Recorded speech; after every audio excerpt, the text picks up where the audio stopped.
అండి, ఎలా ఉన్నారు? బాగున్నారా? ఈ దిన వాక్య ప్రకారం మనం చూసుకున్నట్లయితే అండి, 1 కొరింథీయులకు రాసిన పత్రిక 6వ అధ్యాయంలో చివరిలో ఉంటుందండి 18, 19, 20 వచనాల్లో మీ దేహంతో దేవుణ్ణి మహిమపరచమని చెప్పేసి దేవుడు తన పరిశుద్ధ లేఖనం ద్వారా చదివిస్తూ ఉంటాడు అనమాట అండి. ఎందుకంటే దేవుడు మనల్ని తన రక్తం ఇచ్చి కొన్నాడు కనుక మన శరీరంతో దేవుణ్ణి మహిమపరచమని చెప్పేసి దేవుడు తన పరిశుద్ధ లేఖనం ద్వారా చదివిస్తూ ఉన్నాడు అనమాట అండి. ఎలా మహింపరచాలి అనేదాన్ని మనం చూసుకున్నట్లయితే యెషయా గ్రంథంలో చెప్పబడిన ప్రకారము 3వ అధ్యాయం చదివినట్లయితే అక్కడ రాయబడి ఉంటుంది అనమాట అండి. అలాగే 1 తిమోతి రాసిన పత్రిక 2వ అధ్యాయం చదివినట్లయితే అక్కడ రాయబడి ఉంటాయి అనమాట. దేవుని ఎలా మహింపరచాలి మన శరీరంతో లేదా మన దేహంతో అని చెప్పేసి అక్కడ రాయబడి ఉంటాయి అనమాట అండి. కనుక మన దేహంతో దేవుని మహింపరచాలంటే అండి చక్కగా మన ప్రవర్తన విషయంలో జాగ్రత్తగా చూసుకోవాలని చెప్పేసి ప్రసంగి గ్రంథంలో 5వ అధ్యాయంలో చెప్తూ ఉంటాడు అనమాట అండి. అదేవిధంగా మనం చూసుకున్నట్లయితే అండి ఎదుటి వారి ఎడల ధీర మనస్సు కలిగి ఉండాలన్నమాట అండి. యాకోబు పత్రిక 4వ అధ్యాయంలో చెప్పబడిన ప్రకారము తన తాను తగ్గించుకున్నవాడు హెచ్చించబడతాడు, తను తాను హెచ్చించుకున్నవాడు తగ్గించబడతాడని చెప్పేసి దేవుడు చెప్తూ ఉన్నాడు. కనుక మనం ఏ జీవితం కలిగి ఉండాలంటే తగ్గింపు జీవితాన్ని కలిగి ఉండాలన్నమాట అండి. ఎందుకంటే మనం దేవుని పిల్లలం కనుక అలంకరణ విషయంలో కూడా జాగ్రత్తగా ఉండాలన్నమాట అండి. మన అలంకరణ చూసి ఇతరులు దూషించి ద్వేషించి అవమానపరచకుండా మన అలంకరణ దేవుని నామానికి మహిమ కలిగేటట్లుగా మన అలంకరణ ఉండాలన్నమాట అండి. అలా ఎవరైతే చేస్తూ ఉంటారో వారందరూ కూడా దేవుడు దీవిస్తూ ఉంటాడు, ఆశీర్వదిస్తూ ఉంటాడు, అభివృద్ధి చేస్తూ ఉంటాడు అనమాట అండి. కనుక దేవుడిచ్చిన మహా ఉత్సవాన్ని బట్టి మనందరం కూడా దేవుని పిల్లలం కనుక దేవునికి తగినట్లుగా జీవించినట్లయితే దేవుడు మనల్ని ఎంతగానో ఆశీర్వదించి మనకు కావాల్సిన సహాయాన్ని చేస్తూ ఉంటాడనమాట అండి. మనల్ని చూసి ఇతరులు మారే విధంగా మన ప్రవర్తన జాగ్రత్తగా చూసుకోవాలన్నమాట అండి. ఎందుకంటే మన దేవుని పిల్లలమండి, మన ద్వారా దేవునికి మహిమ రావాలి తప్ప అపకీర్తి దేవునికి రాకూడదనమాట అండి. వీళ్ళు దేవుని నమ్ముకునే పిల్లలు చక్కగా జీవిస్తారని చెప్పేసి ఇతరులు చెప్పుకునే విధంగా మన అలంకరణ కానీ మన ప్రవర్తన కానీ మన నడవడక కానీ మన స్థితి కానీ జాగ్రత్తగా చూసుకున్నట్లయితే చక్కగా దేవుడు మనల్ని ఎంతగానో దీవిస్తూ ఉంటాడు అనమాట అండి.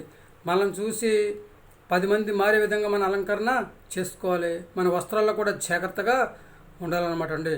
వస్త్రధారణ చేసేటప్పుడు చక్కగా ఏ వస్త్రాలు అయితే బాగుంటాయో ఆ వస్త్రాలు మనం చక్కగా వేసుకుని వస్త్రాల ద్వారా కూడా దేవుని మహింపరచాలండి. శరీరం ద్వారా దేవుని మహింపరచాలండి. దేహం అన్న శరీరం అన్న ఒకటే. అదేవిధంగా మన ప్రార్థన ద్వారా కూడా దేవుని మహింపరిచినట్లయితే దేవుడు మనల్ని ఎంతగానో దీవిస్తూ ఉంటాడు. అలంకరణ విషయంలో కూడా దేవుని మహింపరచాలన్నమాట. అన్ని విషయాల్లో కూడా తగ్గింపు జీవితం కలిగి ఉన్నట్లయితే దేవుడిని మహింపరిచే విధంగా దేవుడు మనల్ని దీవిస్తూ ఉంటాడు అనమాట అండి. ఎవరైతే దేవుని మహింపరుస్తారో వారందరూ కూడా దేవుడు దీవిస్తూ ఉంటాడు అనమాట అండి. ఆయన యొక్క ఆశీర్వాదాన్ని పంపిస్తూ ఉంటాడు అనమాట అండి. దేవుడిచ్చిన మహా ఉత్సవాన్ని బట్టి మరి ఎవరైతే దేవుని మహింపరచాలని శరీరంతో లేదా దేహంతో దేవుని మహింపరచాలని ఎవరైతే ఆశ ఆలోచన కలిగి ఉన్నారో వారందరూ కూడా తలలో ఉంచినట్లయితే చిన్న ప్రార్థించేద్దాం. మహాపరిశుద్ధుని పరలోకపు తండ్రి, నీ ఘనమైన పాదం లెక్కలేని స్తుతి స్తోత్రాలు ప్రభా. దేహంతో మహింపరచమని తండ్రి నీ యొక్క వాక్యం ద్వారా చదివించారు నీకు వందనాలు. పరిశుద్ధ గ్రంథంలో తండ్రిస్తున్న ప్రభావ చాలామంది ప్రభావ తండ్రి నేను మహింపరిచినట్లుగా మేము చూస్తూ ఉన్నాం తండ్రి నీకు వందనాలు. అలాగే నీ బిడ్డలందరూ తండ్రి ప్రభావ శరీరంతో తండ్రి ప్రభావ మహింపరిచే యోగ్యతను ప్రభావ దయచేయమని ప్రార్థిస్తున్నాం ప్రభావ. అన్ని విషయాలు తండ్రి తగ్గించుకుని ప్రభావ తగ్గింపు జీవితం కలిగే ప్రభావ జీవించే యోగ్యతను ప్రభావ దయచేయండి. చిన్నలను పెద్దలను యవనస్తులను వృద్ధులను పిల్లలను తండ్రి అందరూ కూడా దీవించండి.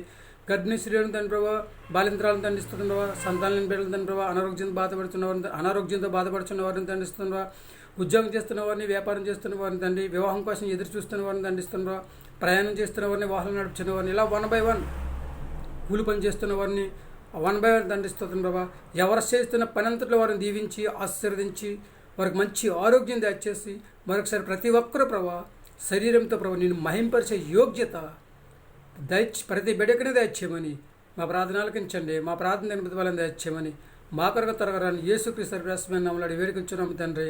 ఆమేన్. అందరికీ వందనాలండి. త్రియక దేవుని ఆశీర్వాదాలు మీకు తోడుగుండును గాక. దేవుడు మిమ్మల్ని దీవించి ఆశీర్వదించును గాక.